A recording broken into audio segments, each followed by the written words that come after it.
Hello everyone, this is Ritu and you are watching Maths Pirate. So welcome back in your maths classes. कैसे हैं आप सब लोग और इस मौसम को, इस सीज़न को कैसे एंजॉय कर रहे हैं, कमेंट करके ज़रूर बताना। अब आप बोलोगे मैम क्या एंजॉय करना, क्योंकि इतनी ज़्यादा गर्मी है कि रहना मुश्किल हो पा रहा है। बिल्कुल सही कह रहे हो आप सब लोग, क्योंकि रियली जो टेम्परेचर है वो बहुत ज़्यादा हाई है और इट्स टू हॉट। आप बोल सकते हो कि रहना मुश्किल हो रहा है ना। तो क्या कर सकते हैं, कुछ नहीं कर सकते। अब जितनी गर्मी है, हम सब ने ही इस एनवायरनमेंट को ऐसा बना लिया है।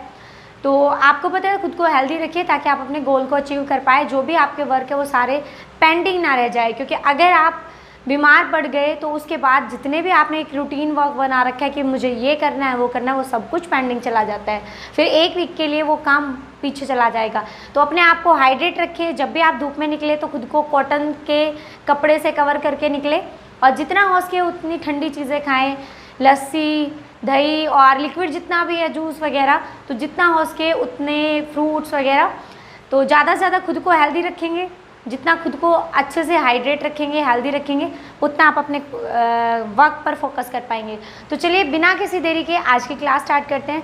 सो today we will discuss the question 11 to 15 of exercise 5.3 of chapter arithmetic progression of class 10। तो डिस्कस करते हैं क्वेश्चन नंबर 11।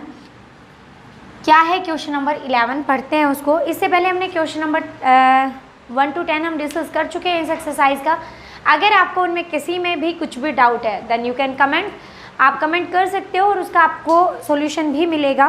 तो देखिए क्या है question number 11। If the sum of the first n term of N AP is 4n minus n square. क्या कह रहा है, फर्स्ट एन टर्म का जो सम है। तो देखिए जो गिवन है मैं डायरेक्ट लिख लेती हूँ, स्टेटमेंट बाद में पढ़ेंगे। जो गिवन है वो लिख देते हैं। तो गिवन क्या कह रहा है, sum of first n terms of N AP is 4n minus n square, 4n minus के एन स्क्वायर। तो ये फर्स्ट एन टर्म्स का सम दे रखा है आपको। Then what is the first term, आपको बताना कि फर्स्ट टर्म क्या है। And what is the sum of first two terms, first two terms का सम क्या है। सबसे पहले तो कह रहा है बताना है आपको कि फर्स्ट टर्म क्या है। तो फर्स्ट टर्म मतलब ये बोल सकते हो, या आप बोल सकते हो सम ऑफ फर्स्ट टर्म भी क्या आएगा, वही आएगा, क्योंकि जब टर्म ही 1 है तो उसका सम भी क्या होगा, वही सेम नंबर। तो आप उसको a बोल सकते हो, आप उसको s1 बोल सकते हो। ठीक है। नेक्स्ट पूछा है what is the sum of first two terms. तो फर्स्ट टू टर्म्स का सम क्या होगा भाई, a1 प्लस a2, यही तो होगा। तो आप उसको क्या बोल सकते हो, सम ऑफ टू टर्म्स बोल सकते हो। नेक्स्ट देखिए क्या कह रहा है, similarly what is the second term and what is the second term. यानी ये कह रहा है फर्स्ट टर्म बताइए, सम ऑफ फर्स्ट टर्म बताइए। अब कह रहा है सम ऑफ टू टर्म्स बताइए and also tell the second term. Next देखिए similarly find the third, 10th and the nth term.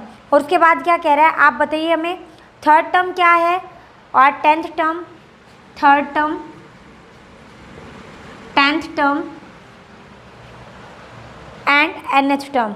और आपको यहाँ पर बतानी है nth टर्म, ठीक है, यानी कि an आपको बताना है। तो देखिए भाई अब कैसे निकालेंगे हम ये सारी टर्म्स।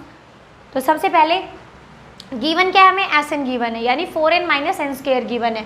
तो देखिए जहाँ n है, अगर मैं वहाँ पे S1 पुट कर दूँ, मतलब n की जगह मैं यहाँ पर क्या पुट कर दूँ, 1 पुट कर दूँ, तो मेरे पास क्या सॉल्यूशन आएगा। देखिए भाई एक सेकेंड,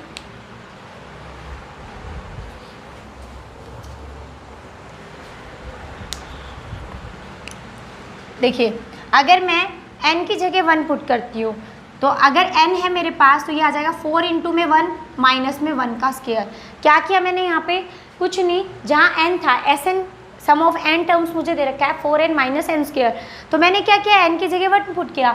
जब n की जगह 1 पुट करे तो 4 इंटू 1 माइनस में 1 का स्क्वायर, यानी 4 माइनस 1 दैट इज 3। तो सम ऑफ फर्स्ट टर्म, अब मैंने अभी तो आपको बताया, उसको आप a भी बोल सकते हो, a1 भी बोल सकते हो, a भी बोलते हो, और सम ऑफ फर्स्ट टर्म, क्योंकि S1 का मतलब क्या है, 1 टर्म का सम, और 1 टर्म तो वही हो गई, सम भी उसका वही हो गया।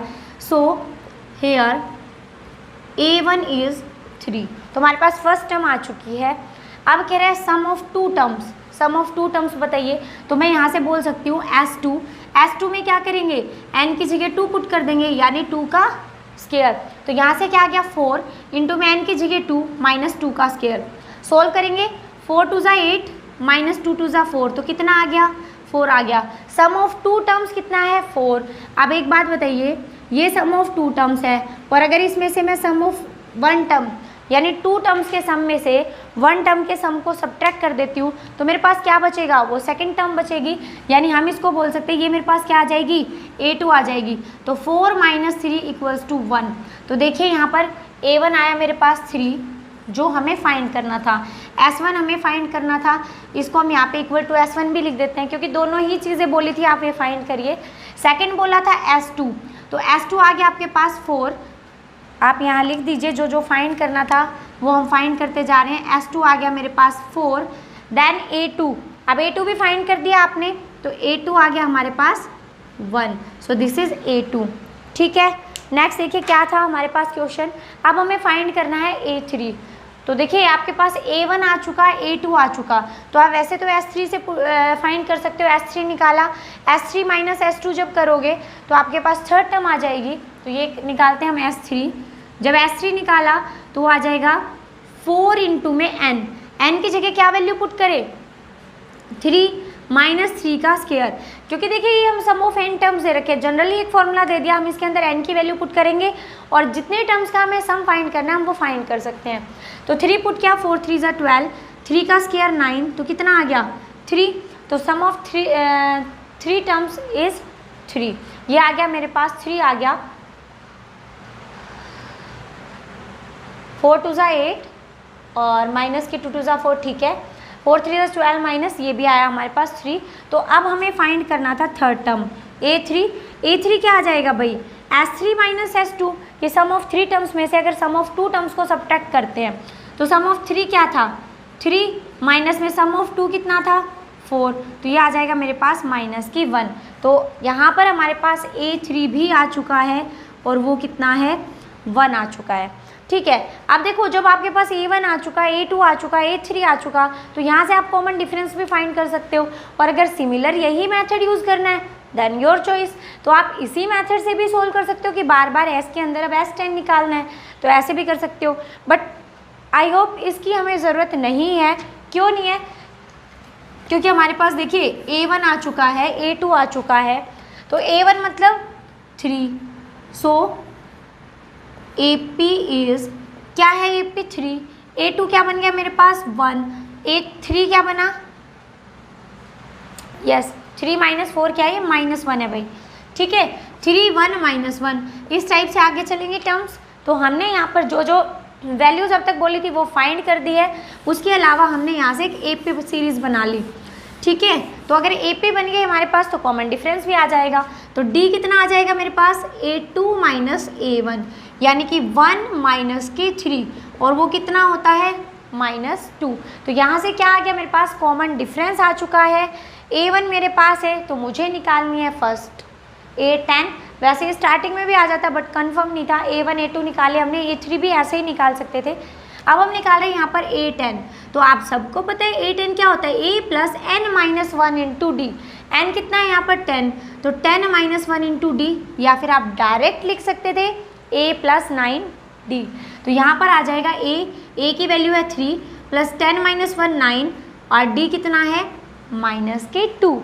ठीक है, वैल्यूज़ मैंने निकाल दी हैं, अब इनको सोल्व करेंगे। प्लस माइनस माइनस, जब मल्टीप्लाई हो रहे हैं तो एक प्लस का सिंबल एक माइनस का, तो क्या आ जाएगा माइनस। तो ये आ जाएगा 9 × 2 = 18। तो ये आ गया मेरे पास कितना 15। ठीक है, कितना आ गया 15। तो माइनस, क्योंकि देखो माइनस की टर्म बड़ी है तो सिंबल भी किसका लगेगा माइनस का लगेगा। A10 आ चुका, अब हम निकालेंगे AN क्या निकालना है, आपको n तो पता ही नहीं और जनरली हमें पता है AN की जो फॉर्मेशन होती है वो क्या होती है A + n - 1 × D, यही तो होती है। जो वैल्यूज़ पता है वो पुट कर देते हैं। A की वैल्यू 3 + n - 1 और D की वैल्यू कितनी है हमारे पास -2 और इसको ही सोल्व कर लेते हैं। तो ये आएगा 3 -2 प्लस, देखिए प्लस माइनस माइनस हो गया तो -2 की मल्टीप्लाई करिए, जब n से करेंगे -2n, -1 से करोगे +2। सोल्व कर लीजिए, कांस्टेंट हम इकट्ठी कर ले, जो एक जैसी टर्म्स होती है लाइक टर्म्स होती है उनको कलेक्ट करते हैं। तो ये आ गया मेरे पास 3 + 2 5 -2n। तो ये मेरे पास क्या आ गई AN टर्म आ गई 5 - 2n। कई बच्चे क्या करेंगे, सबको पता है AN का फॉर्मूला क्या होता है, वो होता है A + n - 1 × D। तो यहीं पर मत छोड़ देना इस आंसर को कि हाँ भाई हमने तो nth टर्म दिखा दी। हाँ NH टर्म आपने उसका फॉर्मूला आपने बता दिया, लेकिन यहाँ पर A और D की वैल्यूज़ तो आपके पास है, तो वो पुट करिए और यहाँ से आंसर को सोल्व कर लीजिए। ठीक है, तो ये था क्वेश्चन नंबर 11, जो कि मुझे लगता है कि बिल्कुल ईजी सा क्वेश्चन था। ठीक है, नेक्स्ट देखिए। अब यहाँ पर मैंने आपको सेम बताया था, ऐसे भी कर सकते हो, और मैंने आपको दूसरा मेथड भी बताया कि आपको अगर वो इजी लग रहा है तो आप वो निकाल सकते हो, लेकिन उसके लिए आपको ज़्यादा लंबा क्वेश्चन करना पड़ेगा कि हर बार जैसे S10 निकालना है तो S10 A10 कैसे निकलेगा जब S11 में से S10 को सब्ट्रैक्ट करोगे, है ना। तो इस टाइप से सब्ट्रैक्ट करके आप ये सोल्व करोगे, इसकी बजाय आपको जब A मिल गया D मिल गया तो आप डायरेक्ट कर सकते हो इसको सोल्व, है ना। देखिए भाई, अब हम सोल्व करते हैं नेक्स्ट क्वेश्चन।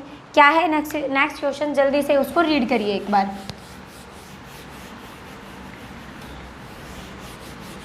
ये कई बच्चे ना रटने की कोशिश करते हैं कि मैम ने इस क्वेश्चन में यही मेथड लगाया तो मैं भी यही लगाऊंगा, है ना। तो देखिए जो AP है ना, AP सीरीज, उसमें क्या होता है कि एक ही क्वेश्चन के कई मेथड होते हैं। जैसे मैंने यहाँ पे S वाला ना लगा के कुछ टर्म्स में S वाला लगाया, उसके बाद मुझे लगा कि यहाँ पर अगर मैं D पहले निकाल लेती हूँ तो ज़्यादा इजी हो जाएगा क्वेश्चन, तो मैंने वो मेथड लगा दिया। लेकिन अगर आपको वहाँ पे रटना नहीं है कि ऐसे किया था तो ऐसे ही करना है, आपको सारे टर्म्स अच्छे से समझ आ गई, तो आप इसको SN वाले फॉर्मूले से भी कर सकते हो और आप AN वाले से भी। तो किसी भी चीज़ को रट के मत चलो, समझ के चलो, जो इजी मेथड लगे उसको अडॉप्ट करो, ठीक है। लेकिन उसके लिए सबसे पहले समझना ज़रूरी है। आप देखिए क्वेश्चन नंबर 12 की बात करते हैं। क्या है question number 12?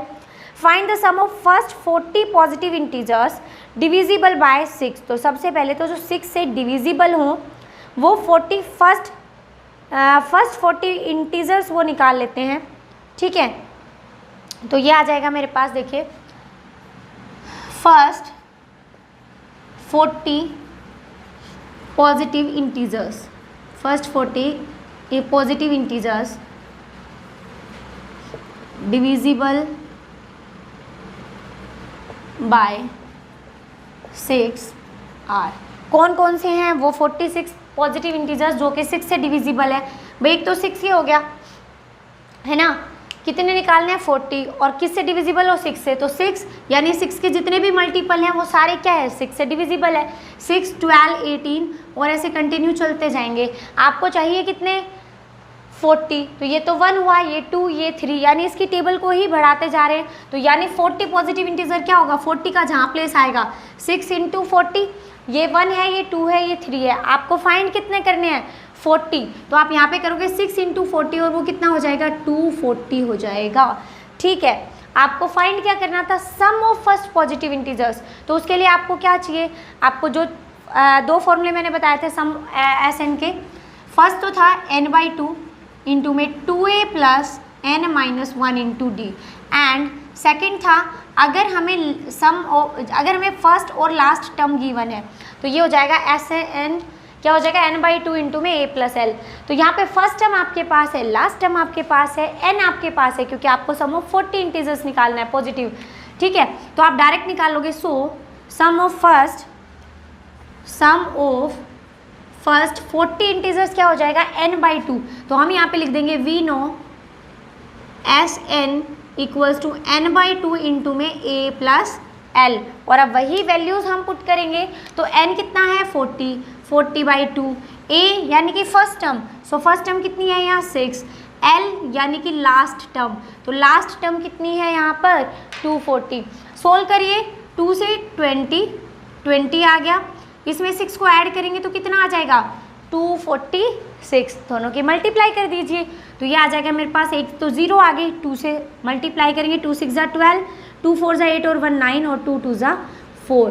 So sum of 40 positive integers is 4920। तो कैसा लगा क्वेश्चन? अगर क्वेश्चन अच्छे से समझ आया और कोई भी क्वेश्चन में डाउट नहीं है तो इस वीडियो को एक लाइक ज़रूर दें, और अगर चैनल को सब्सक्राइब नहीं किया है तो चैनल को सबसे पहले सब्सक्राइब कर लें, क्योंकि अब कंटिन्यू 10th का जो सिलेबस है उसको करने वाले हैं, तो डेली आपके रूटीन में क्लास होगी, तो एक लाइक तो बनता है ना। चलिए फिर नेक्स्ट क्वेश्चन देखते हैं। नेक्स्ट क्वेश्चन क्या है मेरे पास? Find the sum of first 15 multiples of 8। तो देखिए ये सेम क्वेश्चन ही इसी के जैसा है। उसमें पूछा था sum of first 40 positive integers that is divisible by 6। और यहाँ पे कह रहा है फर्स्ट 15 मल्टीपल्स ऑफ 8, 8 के 15 मल्टीपल्स का सम। तो यहाँ पर पहले तो 15 मल्टीपल्स लिखने पड़ेंगे 8 के, तो क्या होंगे वो देखिए। First 15 multiples of 8, first 15 multiples of 8 are, क्या क्या होते हैं भाई, मल्टीपल्स क्या होते हैं उसकी मल्टीप्लाई, जैसे 8 है तो 8 को 1 से करेंगे क्योंकि फर्स्ट की बात कर रहे हैं, तो 8 इंटू 1 फर्स्ट हो गया, 8 इंटू 2 सेकेंड हो गया।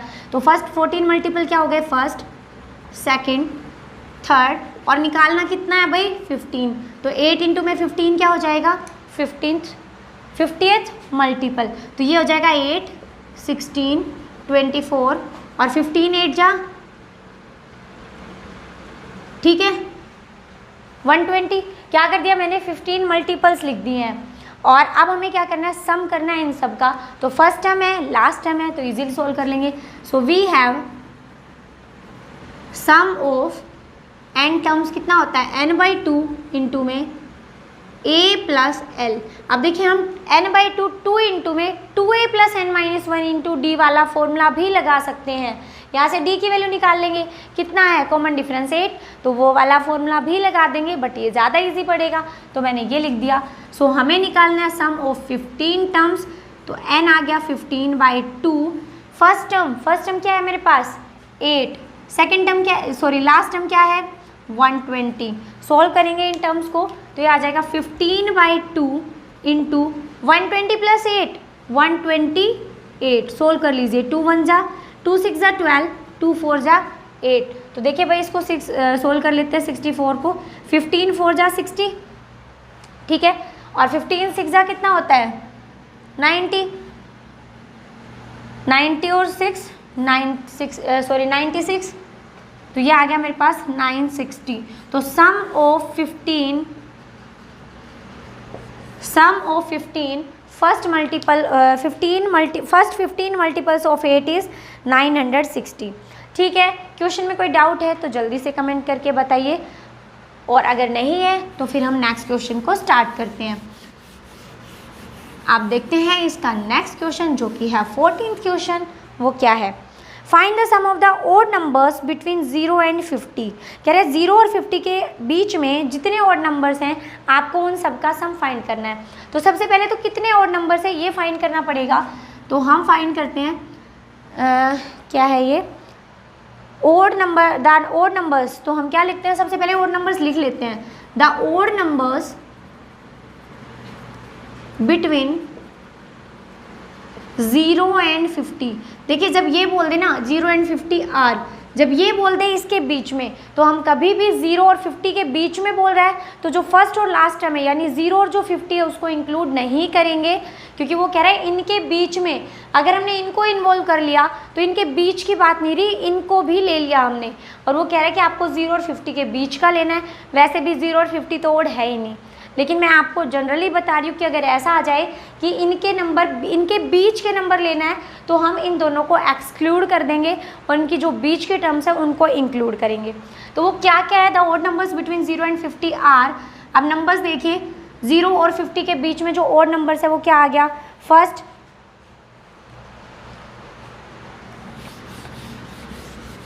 देखिए तो वो नंबर है हमारे पास 1, ठीक है, उसके बाद 3 5 7 ऐसे चलती जाएंगी टर्म्स, क्योंकि भाई 0 से 50 के बीच में तो बहुत सारे नंबर होंगे तो सबको लिखना पॉसिबल नहीं है।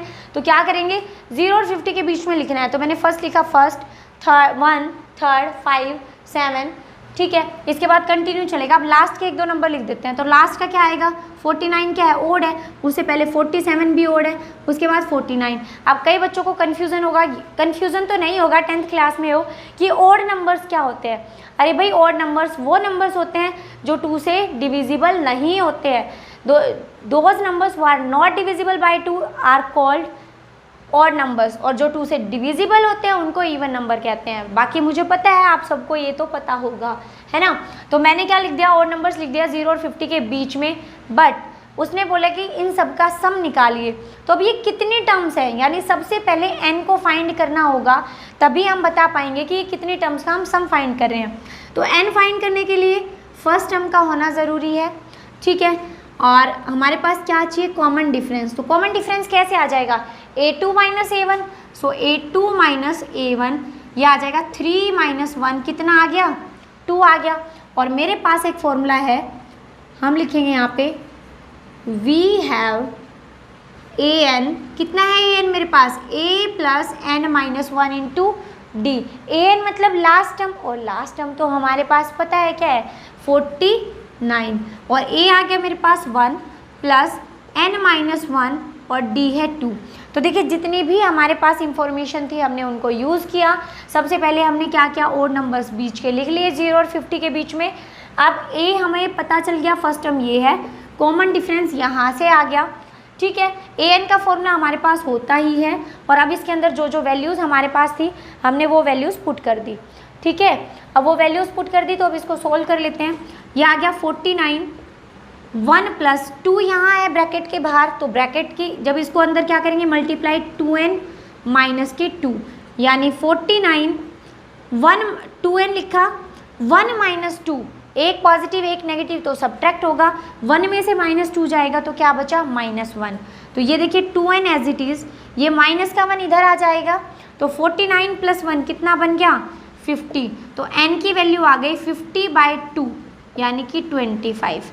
तो n आ गया मेरे पास 25। अब आप सब कहोगे कि मैम हमें तो पहले से ही पता था, आपने इतना कुछ कर सोल्व करके निकाला कि इसके अंदर 25 टर्म है, हमें तो वैसे ही पता था। हाँ भाई मुझे पता है, आप लोग इंटेलिजेंट हो, आप सबको पता है, लेकिन मुझे भी पता था क्योंकि 0 से 50 के बीच में 50 टर्म्स है और उसमें एक इवन होती है एक ओड, तो ऑब्वियस सी बात है 25 ओड होंगी और 25 ही इवन होगी। लेकिन क्वेश्चन वाला थोड़ी मानेगा, बोर्ड में जब आपका पेपर चेक होगा तब थोड़ी माना जाएगा कि आपको पता है, तो आपको उसको सोल्व करके ही दिखाना है। ज़्यादा इंटेलिजेंट बनने की ज़रूरत नहीं है कि यहाँ पर डायरेक्ट लिख दो हेयर n इक्वल्स टू 25, तो डायरेक्ट नहीं लिखना है, पहले आपको इसको सोल्व करना है, ठीक है। तो अब देखिए यहाँ पर n आ गया हमारे पास 25, ठीक है। तो अब हमें निकालना था sum of the odd numbers between 0 and 50, तो वो टर्म्स कितनी आ गई 25, तो सम ऑफ 25 टर्म्स, ठीक है। तो ये आ जाएगा मेरे पास n/2 मतलब n कितना है 25/2 इंटू में। अब फर्स्ट और लास्ट टर्म भी है तो मैं अवॉइड ही करूँगी उस वाले फॉर्मूले को लगाना, मैं यहाँ पे फर्स्ट टर्म प्लस लास्ट यानी कि 49, और इससे शॉर्टकट में निकाल लेंगे इस क्वेश्चन को। 1 प्लस 49 कितना हो गया 50, 2 से कैंसिल कर दो 25 को, ये आ गया 25 इंटू 25 कितना हो जाता है, 25 का स्क्वायर तो पता होगा कितना होता है 625। तो हमारे पास सम ऑफ 25 टर्म्स जो कि ओड टर्म्स थी 0 और 50 के बीच में, उनका सम आ गया और कितना आया 625 आ गया। अब देखते हैं हम इसका 15th सम क्या है। 15th सम देखिए,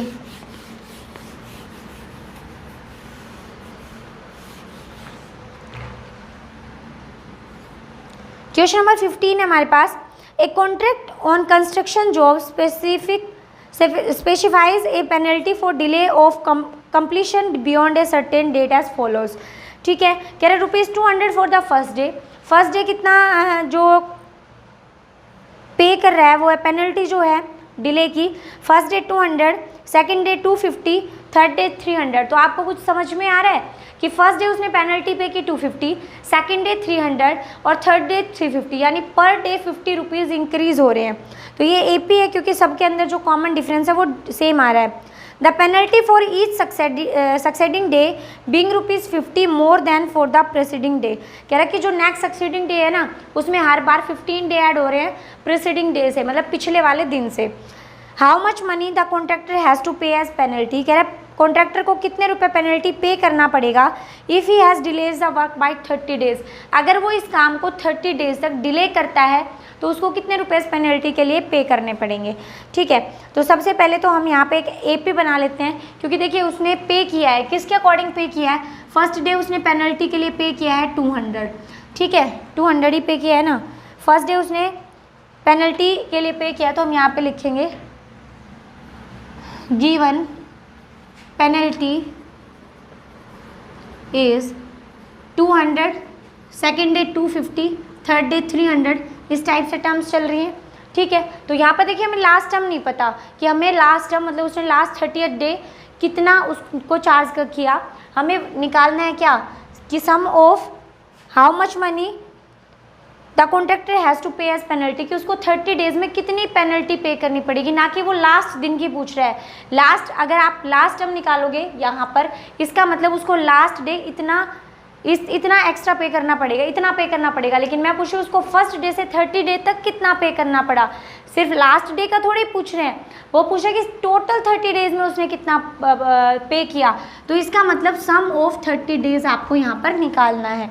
तो ये गलती मत करना कि आप A30 यहाँ पर निकाल दो, 30th टर्म निकाल दो, यहाँ पर आपको सम ऑफ 30 टर्म्स निकालना है। तो सबसे पहले हम A निकाल लेते हैं। A कितना है फर्स्ट टर्म 200। अब देखिए लास्ट टर्म नहीं है तो हमें यहाँ पे कॉमन डिफरेंस की ज़रूरत पड़ेगी।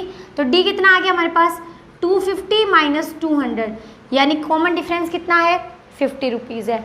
अब हमें पता है वी हैव, फॉर्मूला है हमारे पास सम ऑफ n टर्म्स, क्या होता है n/2 इंटू में। अब a प्लस l से काम नहीं चलेगा, यहाँ पर अब लगाएंगे 2a plus n minus 1 into D का फॉर्मूला।